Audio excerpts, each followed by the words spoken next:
Robot Gedek, si pemangsa bocil jalanan. Kasus yang sempat ramai pada era detektif Conan ini adalah sebuah kasus tentang pencabulan serta pembunuhan terhadap anak jalanan yang dilakukan seorang pria dengan julukan Robot Gedek. Bahkan para orang tua di tahun-tahun itu juga menjadikan Robot Gedek ini sebagai cara ampuh untuk menakut-nakuti anak mereka. Inilah kisah Robot Gedek. Kehidupan awal. Robot Gedek yang memiliki nama asli Siswanto adalah seorang pria yang lahir pada tahun 1963 di Pekalongan, Jawa Tengah. Terlahir dari keluarga miskin yang memaksanya menjalani masa kecilnya tanpa pendidikan, tidak bisa membaca, dan menjadi pengemis di kotanya tersebut. Siswanto dikenal sebagai orang yang tertutup, tidak banyak bicara, dan juga pemarah.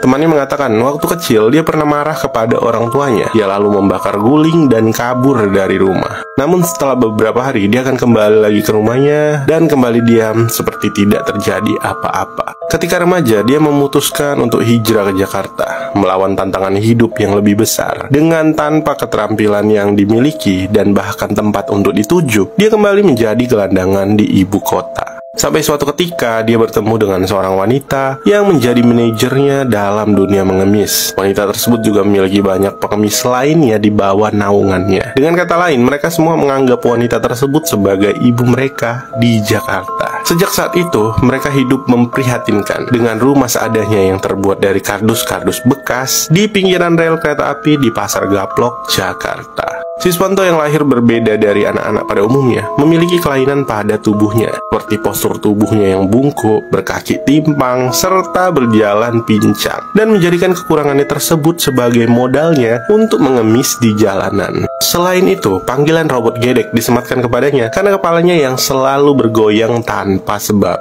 Trauma. Pada suatu hari, Siswanto bertemu dengan seorang pemuda yang lebih tua dan lebih besar darinya, yang juga merupakan sesama anak jalanan. Pria tersebut bersikap ramah kepadanya dengan mengajak Siswanto makan, minum, dan berjanji menuruti apa aja yang diinginkan si Siswanto. Dia berpikir dalam hati bahwa pria tersebut sangat baik kepadanya, seperti sosok teman atau saudara. Dan tidak pernah sedikit pun dia berpikir bahwa ada maksud lain yang jahat dari pria tersebut. Hingga suatu ketika, pria tersebut membawanya ke semak-semak, membekapnya, dan melakukan pelecehan kepada Siswanto. Siswanto kesulitan untuk berontak karena memiliki badan yang lebih kecil daripada pria tersebut. Dengan kekesalan dan kesedihan, dia hanya pasrah ketika pria tersebut melecehkannya. Kejadian itu benar-benar membekas di hidupnya, menjadikan trauma, dan bahkan membentuk karakter baru yang akan muncul dari dirinya di masa mendatang untuk membalas rasa sakit yang dia terima. Siswanto merasa trauma dan menjadikannya semakin menjadi sosok yang pendiam dan lebih sering menghabiskan waktu sendiri dengan trauma yang diberikan pria tadi, setidaknya hingga dia berusia 20-an. Awal kejahatan.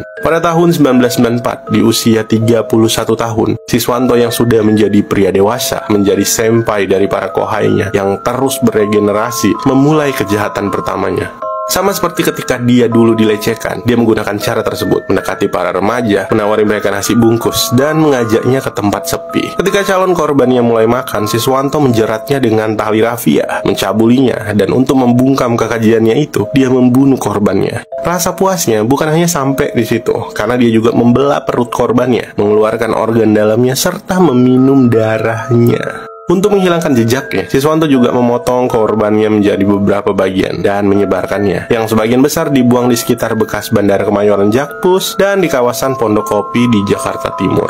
Kegiatan bejatnya itu terus dia lakukan minggu ke minggu, bulan ke bulan, dari tahun 1994 hingga 1996. Polisi. Pertama kali adanya laporan tentang penemuan mayat, kasus ini dianggap kurang menarik perhatian karena korbannya adalah anak jalanan. Tapi sejak jatuh korban keempat, ketika pemeriksaan kedokteran forensik menemukan adanya kemiripan pada pola atau luka para korban, Polda Metro Jaya mulai mengintensifkan penyelidikan. Pada tubuh para korban ditemukan bekas jeratan di leher, sayatan di perut, dan luka bekas terkena benda tumpul pada anus.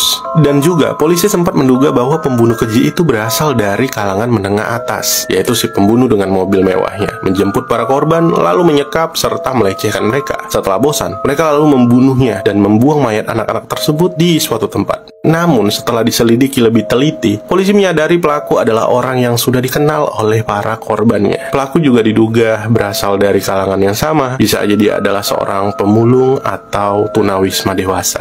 Keyakinan polisi ini makin kuat setelah ditemukan korban ke-8, yaitu Kasikin. Polisi lantas menangkapi sejumlah lelaki yang diduga kerap mencabuli anak jalanan untuk diinterogasi lebih lanjut. Dan salah satu dari mereka bersaksi bahwa Kasikin bersama Siswanto ketika terakhir kali terlihat. Dan dia juga memberitahu tempat tinggal Siswanto kepada polisi. Penangkapan. Polisi pun dengan cepat mendatangi tempat tinggal Siswanto, tapi ternyata dia sudah tidak ada di sana. Dan rupanya dia mudik ke kampung halamannya di desa Ketendan, Batang, Jawa Tengah. Setelah melakukan penyisiran beberapa hari, pada tanggal 27 Juli 1996, polisi dari Polres Jakarta Pusat akhirnya menangkap Siswanto alias Robot Gedek yang sedang mengemis di stasiun kereta api Tegal. Ya, walaupun awalnya polisi ragu menangkapnya karena dianggap nggak mungkin dia bisa melakukan kejahatan tersebut dengan kondisinya yang seperti itu. Tapi setelah ditangkap dan mendengar pengakuannya, polisi pun tercengang. Dia mengakui telah melecehkan 12 anak jalanan, dan setelah dilecehkan, bocah-bocah itu dibunuh dan dimutilasi untuk menghilangkan jejak. Perbuatan biadabnya itu dilakukan di Jakarta, Pekalongan, dan Kroya. Dia juga mengakui mencabuli dan membunuh anak jalanan karena merasakan nafsu dan sensasi tersendiri. Saat membunuh dan memutilasi korbannya, dia merasa seperti sedang memotong ayam. Dia juga meminum darah para korban karena merasa tubuhnya segar kembali setelah itu. Itulah yang membuat dia terus ketagihan untuk mencabuli, membunuh, dan meminum darah para korbannya. Dari 12 korban, hanya 8 mayat yang ditemukan, dan sisanya tidak terlacak. Selain sperma Robot Gedek yang ditemukan di TKP, sidik jarinya juga teridentifikasi pada pisau cutter yang tertinggal di TKP. Hukuman. Pada tanggal 21 Mei 1997, Robot Gedek alias Siswanto divonis hukuman mati oleh Pengadilan Negeri Jakarta Pusat. Dia dijebloskan ke LP Cipinang di Jakarta Timur, dan pada tahun 1999, dia dipindahkan ke LP Batu di Pulau Nusa Kambangan. Saat teman satu selnya mengabarkan eksekusi matinya sebentar lagi, Siswanto terkejut ketakutan dan langsung mengalami serangan jantung pada tanggal 25 Maret 2007. Dia sempat dirawat di klinik LP Batu, tapi karena kondisinya makin buruk, dia akhirnya dirujuk ke rumah sakit umum di daerah Cilacap. Namun, baru semalam dirawat di rumah sakit itu, sekitar pukul 1.45 dini hari, dia meninggal dunia. Dan keesokan harinya, jenazahnya dikuburkan keluarganya di tempat pemakaman umum Desa Beji, Kecamatan Tulis, Batang, Jawa Tengah. Komisi untuk Orang Hilang dan Korban Tindak Kekerasan atau biasa disebut Kontras sempat menilai bahwa persidangan kasus Robot Gedek pada tahun 2010 dinilai cacat hukum. Pasalnya, saat sidang kasus itu hanya dihadirkan oleh satu saksi, yaitu Babe alias Bekuni, yang kemudian dia juga ditangkap polisi karena menjadi pelaku pedofil dan pembunuhan mutilasi terhadap 14 orang pada 2010.